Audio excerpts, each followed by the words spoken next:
That's why I was.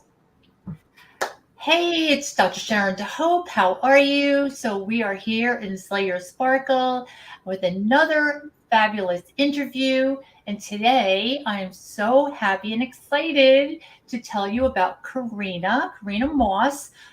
We were in a coaching program together. That's how I know her. And now I'm seeing her very often on social media. And she's a very busy mama. She, among other things, she is a homeschooling mom, and I want to hear so much about this. And she has created Homeschooling Your Way. She's the creator of that, along with course creator, author, podcaster, motivational speaker. So we want to hear all the things, Karena. Thank you for having me. I'm so excited to be here. This is my jam. I love talking about homeschooling.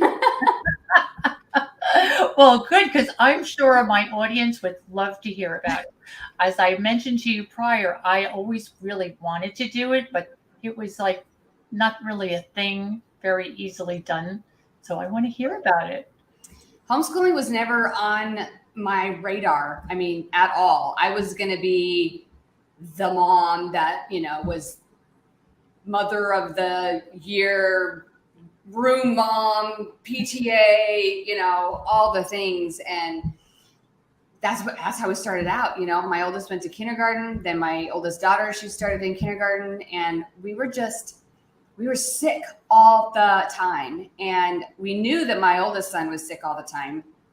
The doctor had told us in the beginning that we needed to put him in preschool so that he would miss 3/4 of his preschool year. So maybe he'd miss only maybe 2/3 of his kindergarten year, because he had just bad allergies and asthma, and he was just a hot mess. So somebody's allergies was his pneumonia, he just went south. So, and that's what happened. I mean, he was sick his whole kindergarten year. I fought with the school nurse constantly about his inhaler. We had to keep it locked up in the locker in her office. And so if he needed his inhaler, he had to go to the nurse's office. She would do an oxygen test on him. If his oxygen levels were okay, according to her, then she would send him back to class, and she wouldn't give him his inhaler. He couldn't have his inhaler in his desk because some other child might get it. And it was a whole thing. So we were constantly fighting with administration. He was sick a lot. And I was just like, this is just kind of not what I thought it was going to be like. All my PTA dreams went out the window. And of course, we never thought we were going to have 4 kids either. And so we kept having children. And so then it was harder to take the little ones to volunteer and all the things. So we just had started praying about it. And I didn't really know any homeschool moms, really. There was one homeschool family that went to our church. And there was one other homeschool mom that I ran into at my oldest daughter's ballet class one time. And I mean, that was just it. And so we really didn't know what to do. And we just prayed. And then just one morning, as I was getting ready for school, because I had been up all night with my youngest son, he'd been sick. And I was like, okay, I'm not going to go to bed. It's 4:30 in the morning. I got to get people up a half hour later. So I'll just get ready. So I was annoyed. I was in the bathroom. I was blow drying my hair. I was really mad. And just kind of giving God a once over, look, I've prayed about this. I don't know where you are. You're not showing up. Was not respectful at all whatsoever. And I just heard it clear as day, homeschool. And I turned the hair dryer off. I mean, the hair stands up on the back of your neck, and you're like, what? So I turned the hair dryer off. I put it on the counter, and I said, perhaps you hit the wrong mic button, and you thought maybe you were contacting Susie Q over here next door, but it's me. So I think you need to repeat yourself, because I think you just told me to homeschool, and why would you do that? Why would you do that to me? I don't even know what you're talking about. And I heard it again the second time around. And oh my gosh. I just walked out of the bathroom. I picked up the phone. It was 5:30 in the morning. I called my husband at work, because he was already at work. And I was like, oh, hi, yeah, we're homeschooling. Okay, bye. See you later. Oh my gosh. That was in November. We pulled them out at Christmas. halfway through the school year, and I didn't have a clue. I just did not have a clue at all. I didn't know where to start, where to begin. I had 2 to 4 weeks to get myself organized. I called the one homeschool lady from church that I knew, and she kind of, gave me some resources and pushed me off the ledge, and it's like, good luck. that was it. I mean, I was a public school kid. My sister's a public school teacher. I mean, we just didn't do anything but public school. I mean, it just wasn't on our radar. And so to homeschool was certainly not something that I was prepared to do. I didn't even understand what that meant. I mean, I didn't, you see the homeschool. I mean, there are those homeschoolers, right? I mean, all you have to do is say the word homeschool and people are like, oh, yeah. You could be the weird homeschooler. You could be the one that grows their own food and makes their own clothes. God love them, but I'm not that one. And then there's just all kinds, and so understanding just the realm of homeschooling in general it's hard because it's so foreign to what our generation grew up with and the generations before. And, we're like Department of Education kids, right? Before Right. back, with grandkids or grandparents and stuff, there was no Department of Education. Everything was done in a one-room schoolhouse, So it just was something that I just never thought I would do. And now that I've been in it for over 13 years, Wow. graduated 2 kids, right? 2 kids are now in high school, so I'll graduate them. It just seems the time just went so fast, and every year was different. So it wasn't like it was, it's the same thing, different day, Every year's just been so different. Every kid has been different. Even high school, they've all done something different in high school. And so that's been the fun part, to be able to customize all their education and to make it so that whatever they wanted to do, they could just do, I mean, I have friends whose kids are pilots at the age of 15 before they can even drive a car. I mean, it's pretty cool. It's pretty amazing. I realize it's not for everybody, but it's certainly doable, and it's pretty amazing what you learn just yourself coming back. I mean, you either realize you didn't know to begin with. Mm-hmm. I'm sure. You forgot to teach me that. I don't know. Or you just forgot, or you never understood it from the beginning. I mean, I don't know. But homeschooling has certainly been the most consequential event of my life. I mean, just hands down. There's nothing to compare to it at all whatsoever. I certainly didn't plan on it. I just feel like I tripped into it, and Wonderful. here I am. Wow. Well, I think that it's so amazing to be a mom and see what was needed for your family and just jumped into it. I mean, it takes a lot of courage, for sure. Oh yeah. And you don't even think about it, really. I mean, like all moms do. We just are like, okay. Right. It's all build the rocket ship as I'm out of the airplane. Well, you obviously have a very good sense of humor, which I'm sure you have to have when you're with your kids every day. Oh, absolutely. Yeah. Absolutely. And I loved breaks. I mean, I loved summer breaks. Summer's my favorite season anyway, but I loved summer. I loved Christmas break. I loved any break that I could possibly have with my kids. And so I was never that mom that would say, oh, I'm so glad that school's going to start soon. My kids are driving me crazy.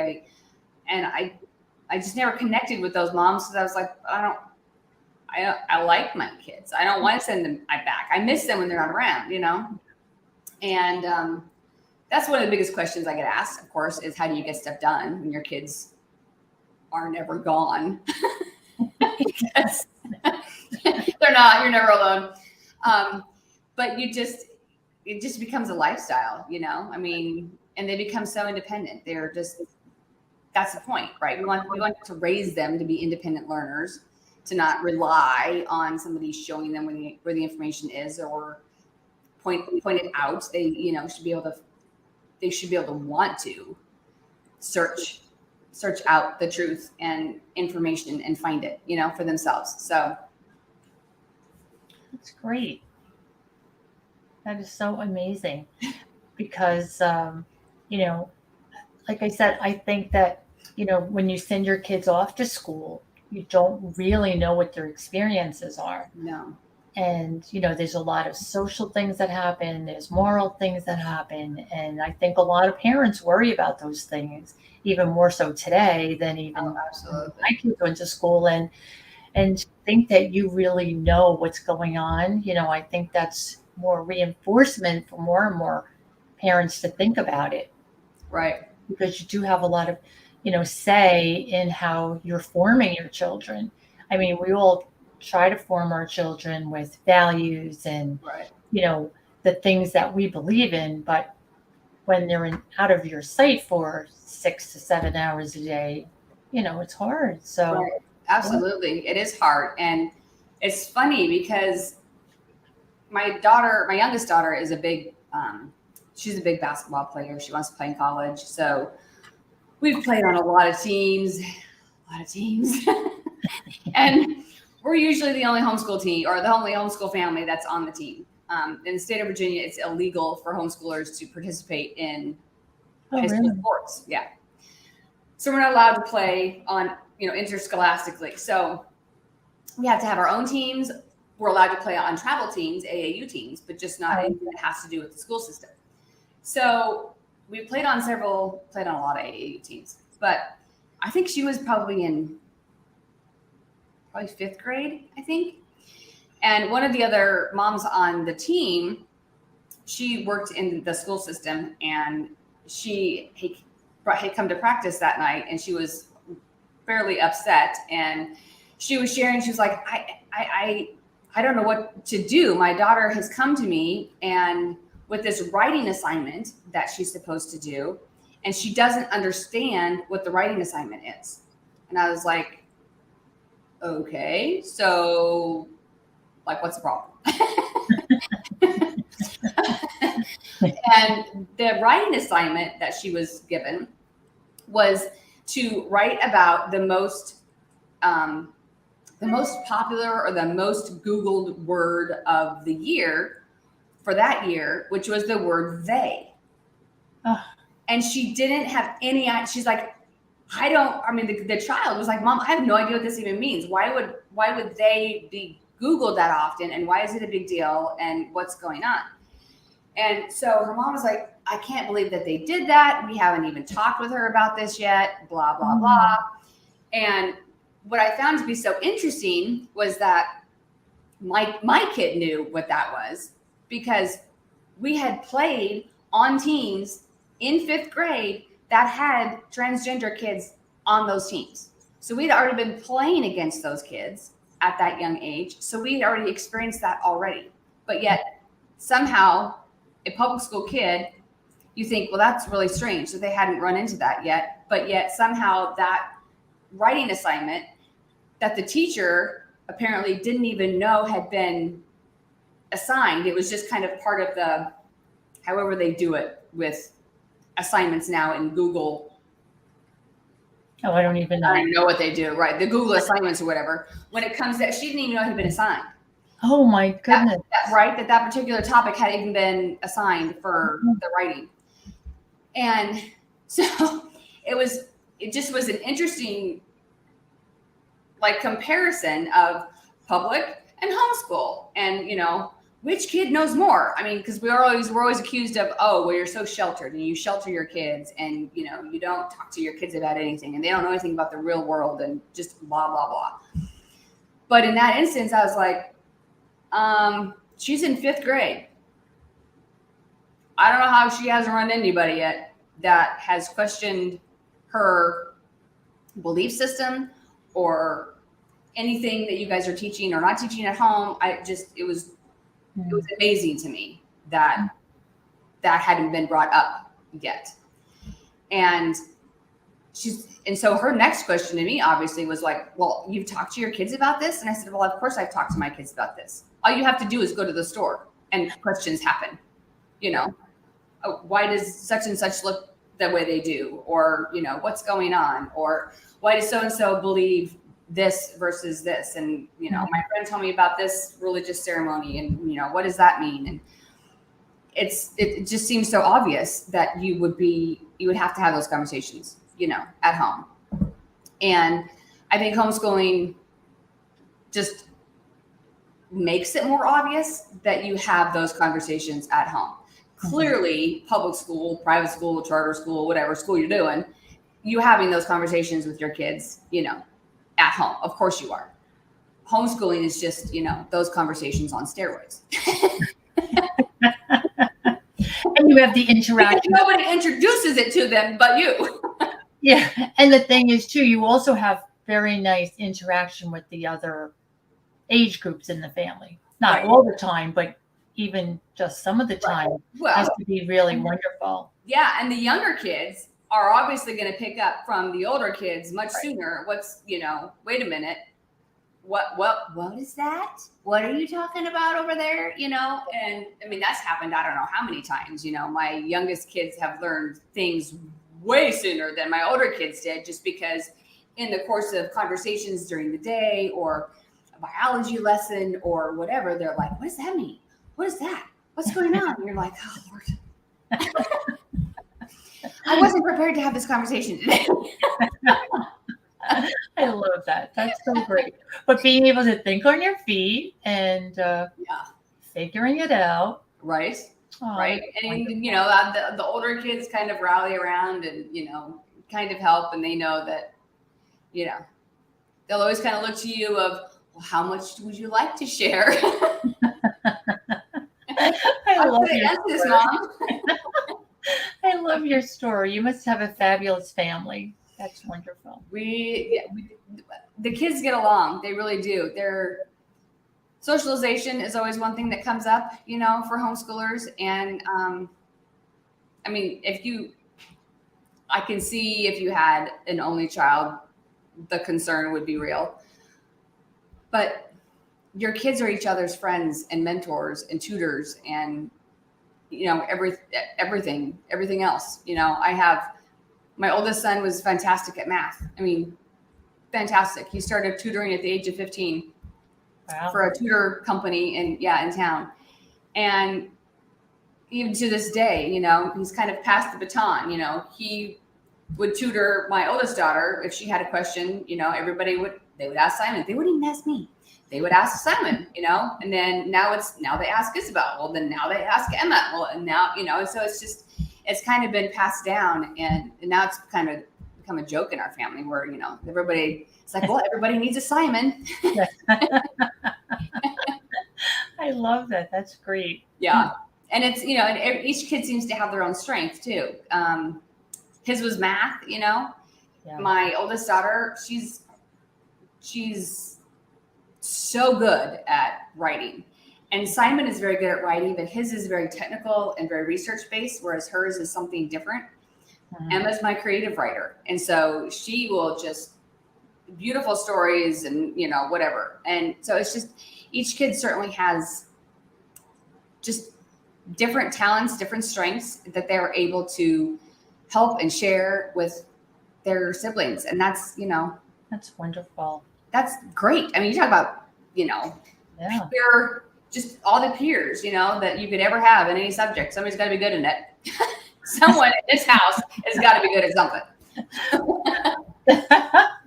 Well, that's wonderful. It's such a great story to hear about parenting and family, and that it's wonderful to hear like how you're able to just take a problem and just fix it, because that's what moms do. We fix the problem, and we do whatever we need to do to help our kids get through, be as healthy and educated as we can. And that's wonderful. Yeah. I mean, homeschool moms really don't do anything different really than, they just have less time. Moms or anything else, right? I mean, like you said, absolutely. We're just solving problems like anybody else. And, if anybody's really looking to homeschool, then fear should never be. I mean, I lived in fear for a really long time, and that's just, it shouldn't ever be something that you should waste your time on. because fear is the thief of joy, right? And so Yes. the time in that,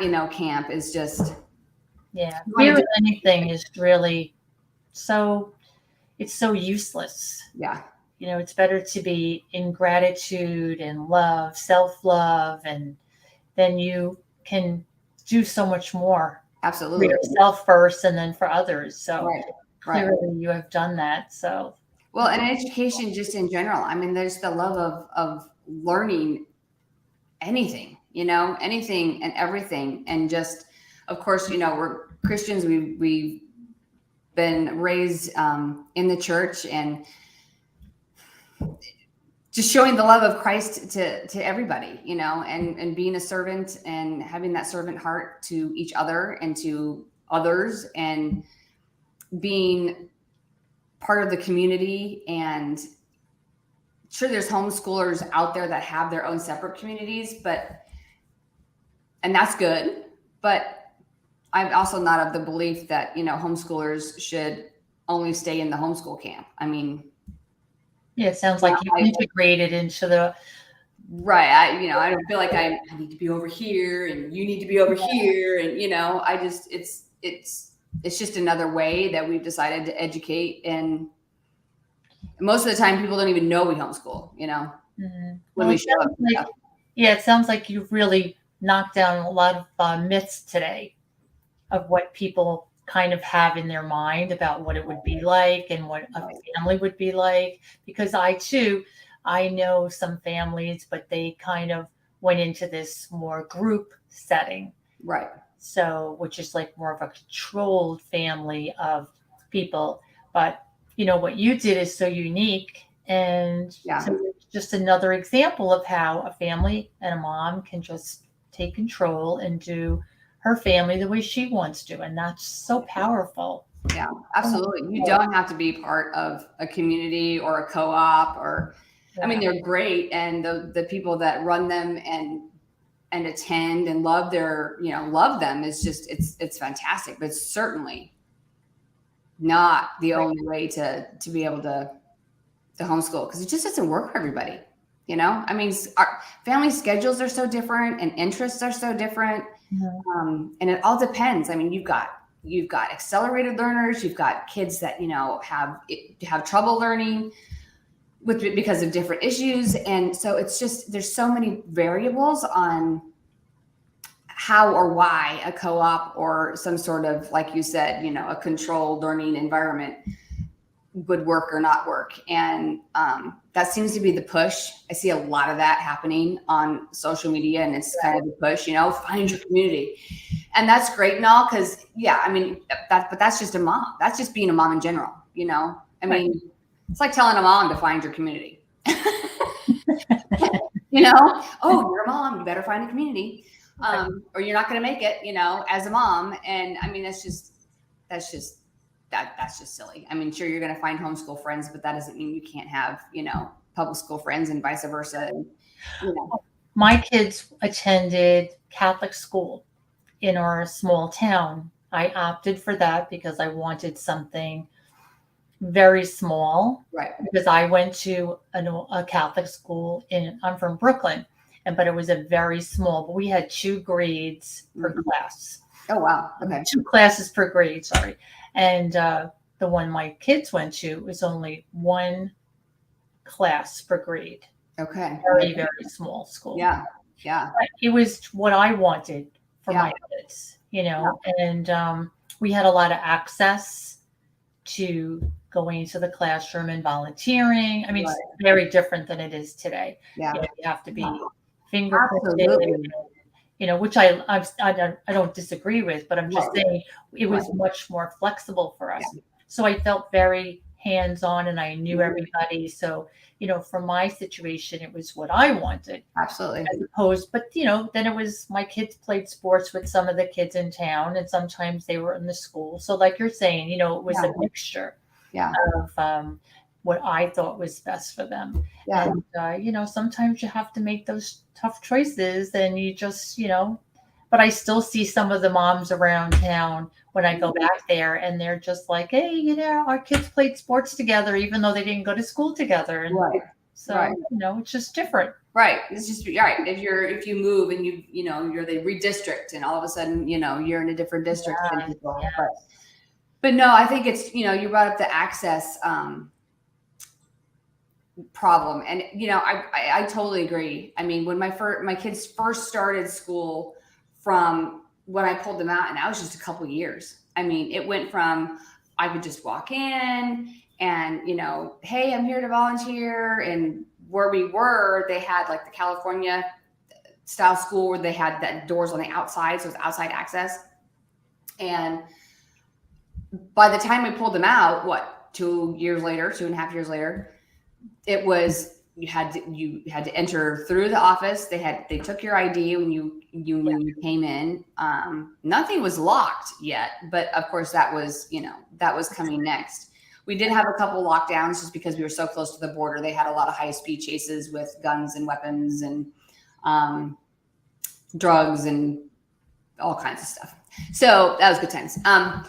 But access, I think, you can't, the information is just not readily available. It's like, as a parent, you don't have any rights to what your kids know, what your kids can know, what they're teaching, what you're allowed to do or not do. I mean, it's remarkable. I had one of the very well-known presidents of a university had posted that no, parents have absolutely no rights to educating their children. And I'm just like, wow. I mean, like, when did that start? It really amazes me. And so I absolutely can see the frustration for some of these parents that just don't feel like they have any say in what goes on. And, the kids can't really explain it. And then of course, if there's any bullying going on or anything that, is hard for a kid to share, then you don't know. And so it's just all of it, all of it. I mean, somewhere, even where we live, they're putting litter boxes in bathrooms because, of what's happening. And so it's so bizarre. It's changing time. I have all these great memories, of playing on the playground and just being in school and that's just not what it is anymore. And just finding great teachers. And there are great teachers out there, such great teachers that can't do their job, that just are being prevented from working in the gifts that God has given them. I mean, it's just, I certainly could not go to a school and teach 30 kids. I would lose my mind. I mean, that's just not my gift. So the teachers that do, I mean, oh my gosh. Yeah, I taught in high school for a few years. I taught science. It was challenging. Yeah, I bet. Yeah, it was definitely challenging. I learned a lot of really important lessons, and then I was very happy to get back into entrepreneurship and setting my own rules. And that's how I'm here, because I just found that I like working for myself, which obviously you do too. Yeah. So what's the next step for you? Currently I have a website. And so I put all my stuff there kind of in one central location because I kind of have a lot that's just all over. So I have like a swag store. I call it a swag store. It's not really it's kind of homeschool swag, but not all the time. But, so there's t-shirts and sweatshirts and, some jewelry. It was kind of started out as a learning opportunity for my son, really. He and I started the business together. And it was really cool because he learned entrepreneurship from like the ground, how to get the business license, how to file his taxes, and just, inventory and expenses. And if you're going to where are you going to get your stuff, wholesale or manufacturer? I mean, just all the things. So it was a really cool opportunity for him and I to just kind of work together. He was 11 when we did it. So Nice. that's there. So that's my store. And then of course I have my homeschool courses that I do that are really just focused on helping moms just start. And I remember what it was like to start and not really having any idea. And once you start looking, I mean, there's so much out there and you just don't know where to go. I mean, you're like, oh my gosh, it's just everywhere. I don't even know what this means and why I would want one over the other. And since the pandemic, it's almost, information is really out there and not all of it is true. Not all of it is good. And so I feel like I really needed to be a voice of, and get off the fringes and really just kind of jump into the pond. I felt like God was calling me to do that. And, just saying like, okay, so I told you to homeschool. Good job. Now, and now I kind of want you to, put yourself out there and help other people do what you do. And I was like, what? Okay. So, but that's okay because I get a lot of questions and I don't want people to just jump in and do it for a year and be like, oh, it was too hard, because it's just not. Sure, you can have your hard days, but it's not. It should be fun. It should be enjoyable. It should be custom education. It should not look like a classroom of just, school, but it shouldn't also look like a field trip every day. I mean, just, there's so many aspects to it. And I think to try and teach yourself, which you certainly can. I mean, that's what, I did, but it was time consuming. So I'm hoping to bridge that gap, between people just starting and where I am now. Cause not everybody, I didn't start with, the confidence of what I have today. Absolutely not. So I want to be able to help moms be able to have that confidence to step in and be like, okay, I think I know what I'm doing this year. Next year, no idea, but that's okay. We'll deal with it next year, and just take it moment to moment. So, written 2 books. So I don't know whether I'll start another one or not. Of course, we co-authored one together. And then I do have another one that I wrote. My goodness, it's probably been 4 years ago now. It's called Leap of Faith. And it's basically a true life inspired event book of just a mom's journey and her decision to homeschool. So it's an encouraging book to those that are thinking about it and just thinking, no, this is my path. And I'm like, well, I don't know, maybe it is, So I have, and then of course,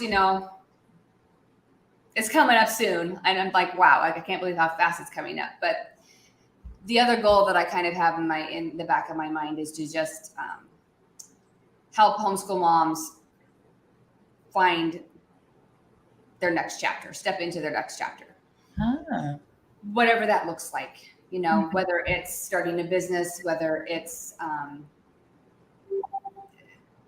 going on a vacation for like 6 months, That's cute. I like that. Whatever it is, just kind of sitting and just really sitting with it because, being an empty nester is one thing, but being an empty nester after you've literally spent every moment with someone for, sometimes upwards of 25, 30 years. Wow. For moms that have homeschooled, 8, 10 children, it's a little daunting, to think, well, what do I do now? I mean, some, don't have a problem at all, but some, are just like, wow. Yeah. So can I do anything now? And if I can, what?